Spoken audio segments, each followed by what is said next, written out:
Boa noite, Patrícia. O Brasil teve recentemente o primeiro caso na América Latina da seleção de embriões livres de doenças genéticas e compatíveis para se fazer um transplante. Inclusive, uma garota foi gerada após seleção genética para doar a medula à irmã. Para a gente entender bem isso, que é um assunto bastante importante, mas complicado, está aqui o médico geneticista, Dr. Ciro Martinhasso, que é o responsável pela seleção dos embriões.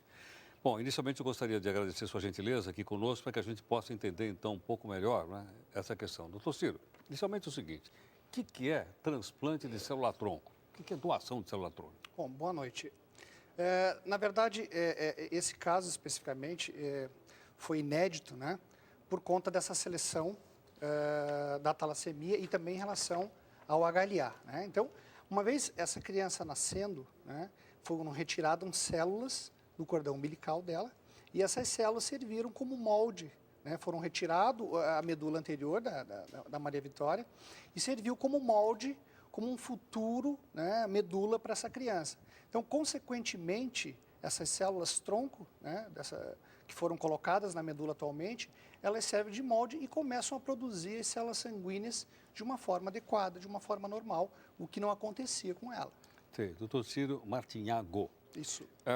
A célula-tronco pode ser obtida só desta forma?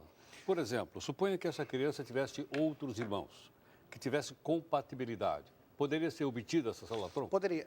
Na verdade, um casal, quando tem um filho, ele tem uma chance de 25%, devia ter um outro filho que seja totalmente compatível. Compatível, que tenha a célula compatível. Compatível. Então, uma vez tendo um irmão com as células compatíveis, você não precisa das células tronco, por exemplo, como foi do cordão umbilical. Sim. Você pode utilizar a medula óssea, como foi usado nela também, com uma mistura das células do cordão umbilical e também da medula óssea.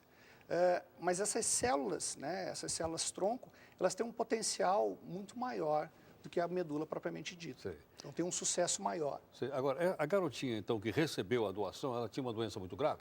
Ela tinha uma doença chamada talassemia, é uma doença genética que não produz adequadamente as células sanguíneas, as células que carregam o oxigênio no sangue. Né? Quer dizer, a pessoa fica anêmica, é isso? Exatamente, é uma anemia. É uma anemia, ela havia necessidade de transfusão sanguínea a cada 30, 45 dias. O indivíduo adulto, usualmente, a cada 10 dias ele precisa de uma transfusão sanguínea. Imagine você, uma criança, né, submeter a isso semanalmente, mensalmente ou depois semanalmente. Então, a cura, na verdade, é o transplante da medula. E no Brasil, hoje, existe uma fila para transplante de medula. Ah, é? E apenas 1 em cada 4 vai conseguir um doador compatível.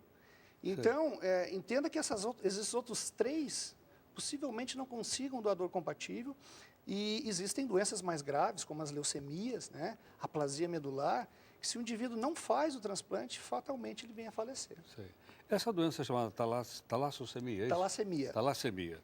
É uma doença que aparece muito na região ali do Mediterrâneo. Exato. Não? É isso? Daí o nome talasso, exatamente. que vem de mar, é isso? Não? Exatamente. É muito comum na população brasileira. Por causa da origem italiana, espanhola, é isso? Não? Exatamente. Quer dizer, muito comum e para que ocorra a doença, quer dizer, ambos os pais precisam ter o traço da doença, sim, que a gente chama da talassemia minor, né? Então, esse casal tinha ainda uma chance de 25% de gerar um outro filho com a mesma doença. Sim. Né?